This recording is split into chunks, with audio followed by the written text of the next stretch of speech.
You've heard it in every gym. No pain, no gain. This phrase didn't just appear out of nowhere. It traces back to the golden era of bodybuilding, when legends like Arnold Schwarzenegger and Franco Columbu pushed their bodies to the absolute limit, inspiring millions. The biggest guy in the gym insists you must push every set to the limit, training to failure. This idea exploded in popularity thanks to dramatic transformations and stories of athletes overcoming pain to achieve greatness. The belief says you must leave the gym exhausted or you've wasted your time. Many people think that if you're not sore, you didn't work hard enough. But what if this advice is actually holding you back? Experts warn that pain isn't always a sign of progress. It can be a warning from your body. Science suggests pushing to failure might increase injury risk, drain your energy, and reduce the quality of your workout. In fact, many top coaches now recommend stopping just short of failure to maximize gains and minimize setbacks. You could actually build less muscle over time, not more. Studies show that chronic overtraining can stall progress and even lead to muscle loss. I decided to test this myself. One workout to failure, another stopping just short. Like many, I wanted to see if the old school advice really held up. I measured how much fatigue each style created and how it affected my performance. I also consulted with experts to interpret the results. The results might surprise you and could change how you train forever. Even seasoned lifters are rethinking what it really takes to build muscle. Let's dive in and separate fact from fiction about building muscle. It's time to challenge the myths and discover what really works.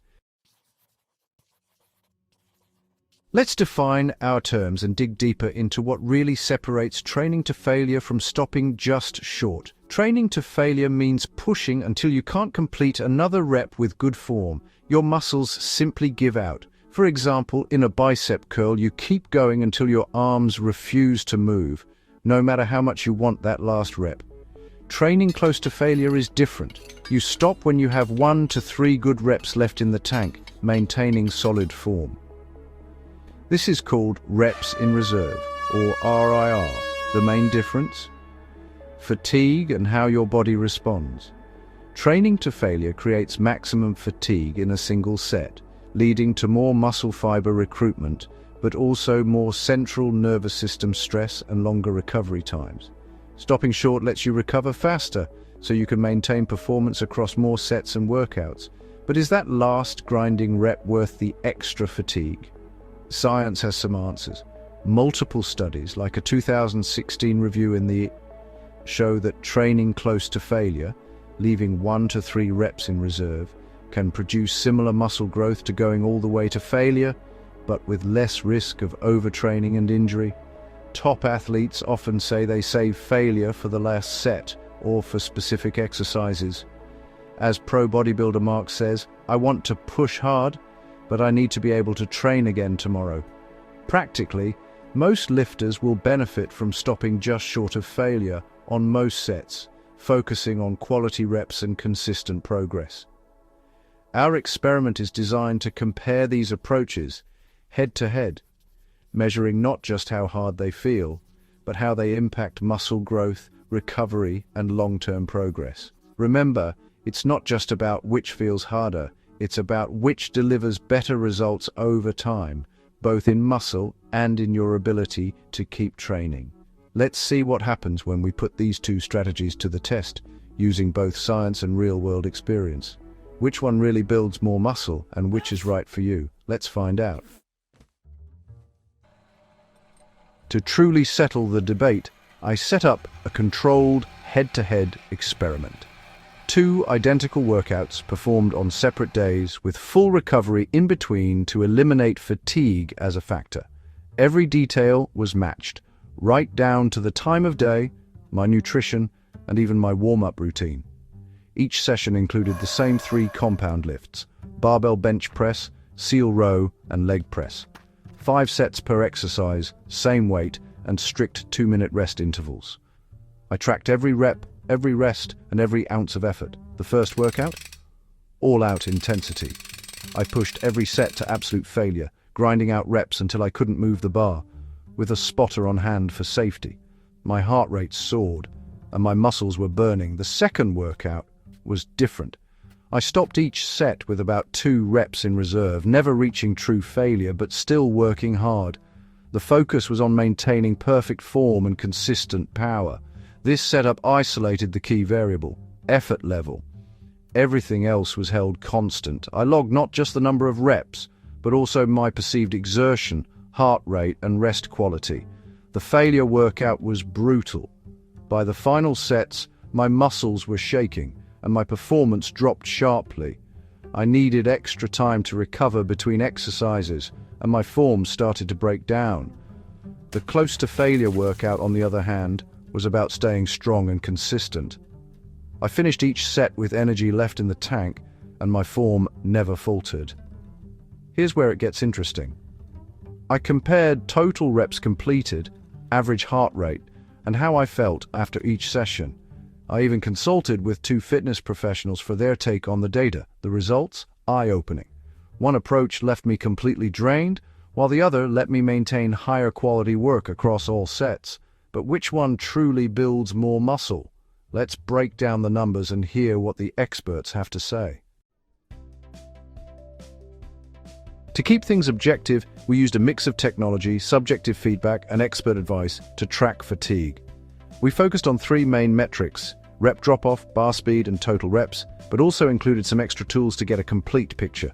For technology, we used bar speed trackers and wearables to measure how quickly I could move the weight and monitor my recovery between sets. Rep drop-off tracked how many reps I could do each set.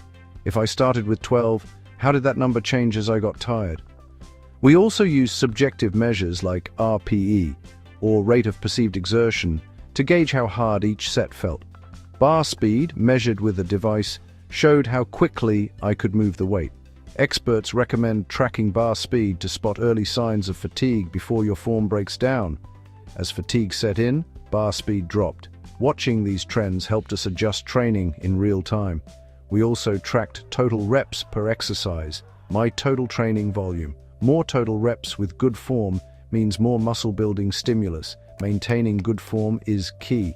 Experts suggest stopping a set when your form starts to break, not just when you can't move the weight. In one case study, Athlete A used bar speed tracking and saw better recovery, while Athlete B relied on RPE and rep drop-off to avoid overtraining. Both methods help them adjust their workouts for better results. Does pushing to failure tank your bar speed and rep count? Tracking both objective and subjective data can help you spot when you're overreaching. Or does stopping short leave gains on the table? Experts recommend balancing effort and recovery to maximize progress. The numbers tell the real story. For your own training, try logging reps, bar speed, and how hard each set feels. Over time, you'll spot patterns and know exactly when to push and when to back off. Here's what happened in our experiment. In the failure workout, my first set felt strong. 12 reps on bench press, all-out effort. But what happened next is a classic example of diminishing returns. After just 2 minutes rest, my second set dropped to 8 reps, a huge decline. It's like squeezing a sponge. The first squeeze gets you a lot, but each squeeze after gives you less and less. Each set got harder, 6 reps, then 2 sets of 5. The graph tells the story. A sharp drop, then a long, flat line. The pattern was the same for seal row and leg press. Bar speed plummeted. Even elite athletes say that going all out too soon can sabotage the rest of their workout. Early reps were explosive, but by the end, every rep was a grind. Imagine your energy like a battery, drain it all at once and you're left running on empty. The fatigue from pushing to failure on set 1 wrecked my performance for the rest of the workout. Coaches often warn, recognize when your form slips or your bar speed drops. That's a sign you're hitting diminishing returns. By the end, I was drained, muscles sore, form slipping, and my total reps much lower than I expected. Watch for these signs: sloppy form, slow reps, and feeling wiped out. It felt like I was working harder for less and less return. That's the trap. More effort doesn't always mean more results. The data was clear. Going to failure early led to a steep drop in quality work. To avoid this, try stopping a rep or two short of failure, or pacing your sets for more consistent performance. The no pain, no gain approach left me exhausted, not stronger. Tracking your performance and listening to your body can help you avoid this pitfall. The later sets were just survival, not productive training. Aim to stay in the productive zone, not just grinding through. Recognizing and avoiding diminishing returns is key. Was there a better way? Let's see. The story of the tortoise and the hare isn't just a fable, it's a blueprint for real lasting progress in the gym. In my close-to-failure workout, I left 2 reps in reserve each set, focusing on quality over ego. My first bench press set, 10 smooth, controlled reps, no grinding, just steady effort. After a short rest, I managed 9 reps, then another 9. The numbers barely dropped. Even as fatigue set in, I hit 2 more sets of 8. The drop-off was minimal, my performance stayed strong. My bar speed stayed high, and every rep felt powerful. No grinding, no ugly reps, just clean, crisp movement. This approach carried over to my seal row and leg press. Consistency was the name of the game. Set after set, I racked up high-quality reps, feeling strong and in control. By the end, I was pumped, not wiped out, energized, not defeated. I left the gym ready to train again soon, not dreading my next session. This is the secret so many overlook: sustainable, productive training that builds you up, not breaks you down. I could see myself repeating this session week after week, making steady progress. The data proved it. Consistency wins. Stopping short of failure let me do more quality work, session after session. Sometimes less pain really does mean more gain. Just look at real-life success stories. Athletes who trained smart, not just hard, and built incredible physiques over years, not weeks. They didn't burn out, they built up. The real secret? Patience, consistency, and believing that slow and steady truly does win the race. The final numbers say it all. On bench press, the failure workout totaled 36 reps. Close to failure totaled 44, over 20% more work.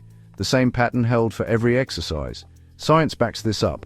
Both methods can build muscle, but training to failure creates more fatigue and takes longer to recover from. That last rep isn't worth the cost, if it means you can't train as hard next time. Should you never train to failure? Not necessarily. It can be useful on your last set or with safe isolation exercises, but for most of your training, stopping with 1 to 3 reps left in the tank is smarter. You'll recover faster, do more quality work, and make better long-term progress. Here are some actionable tips for smart, sustainable gains. Always warm up properly, focus on perfecting your form, and track your progress consistently. Prioritize recovery, get enough sleep, fuel your body, and listen to signs of overtraining. Common mistakes to avoid: skipping warm-ups, sacrificing form for heavier weights, and ignoring rest days. Remember, more isn't always better. Quality beats quantity. Expert advice: consistency and gradual progression are key. Push yourself, but don't chase exhaustion every session. Sustainable effort leads to sustainable results. Building muscle is about consistency, not exhaustion. Focus on smart, sustainable effort, not just pushing to the brink. Remember, the real secret to unlocking your muscle-building potential is training smarter, not just harder. Stay patient, stay consistent, and celebrate every step forward. You've got this. That's the real secret to unlocking your muscle-building potential.